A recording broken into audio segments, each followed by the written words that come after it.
Nebeda, c'est une association qui œuvre dans le secteur de l'environnement, mais surtout de la gestion durable des ressources naturelles.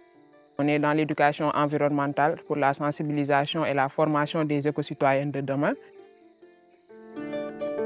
Pour nous, on veut que le Sénégal soit vert et prospère. Et pour y arriver, on doit avoir des ressources naturelles au Sénégal parce que notre population en dépend. C'est-à-dire les plus pauvres, s'ils n'ont plus de ressources naturelles autour d'eux, ils ne vont pas vivre. Donc on se bat pour une gestion durable de ces ressources naturelles-là.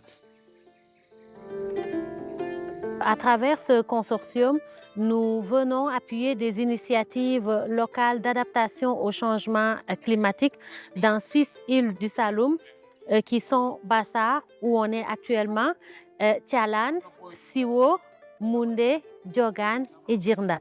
Et nous, l'Université du Québec à Chicoutimi, on est très fiers de ce partenariat qui nous a permis non seulement de participer à cette importante initiative, mais aussi cette initiative nous a permis de nouer des partenariats avec l'association Nebedai et de travailler vraiment en toute collégialité avec Agrinova et Transfert Environnement et Société, qui sont 2 organisations du Saguenay-Lac-Saint-Jean.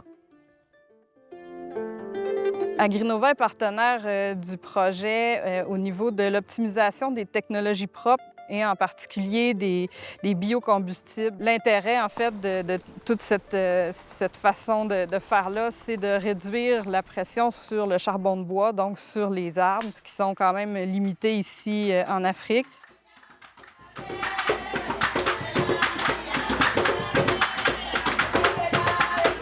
Le premier impact qu'on a à travers nos actions dans les communautés, c'est un impact positif parce que nous ne sommes pas une organisation qui vient pour des missions de 1 jour, de 2 jours et partir. Donc nous vivons avec les communautés, nous sommes présents chez eux, nous connaissons leur réalité. Donc déjà ça c'est un impact positif qui est bien perçu par les populations. Je pense que le CSI et Nebedai aussi, c'est un peu la même histoire que Nebedai et les communautés. C'est-à-dire qu'on a pris le temps d'apprendre à se connaître et c'est important parce qu'on doit être en confiance aussi, être capable de se dire les choses qui vont pas. Et ça aussi, c'est à travers le temps et se connaître. Dans notre village, on n'avait aucun arbre presque.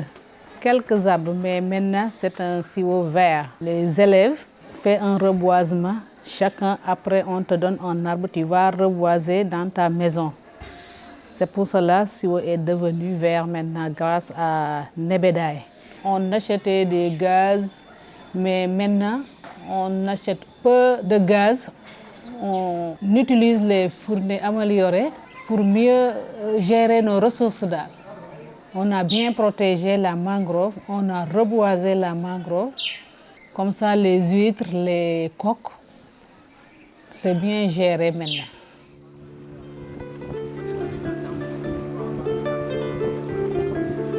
Si on parle aux enfants de l'importance de la nature, de l'importance des arbres pour la vie, de l'importance que le monde du vivant, on ne peut pas être Homo sapiens sapiens, c'est la seule espèce vivante sur cette planète, c'est pas possible, la planète ne va pas vivre.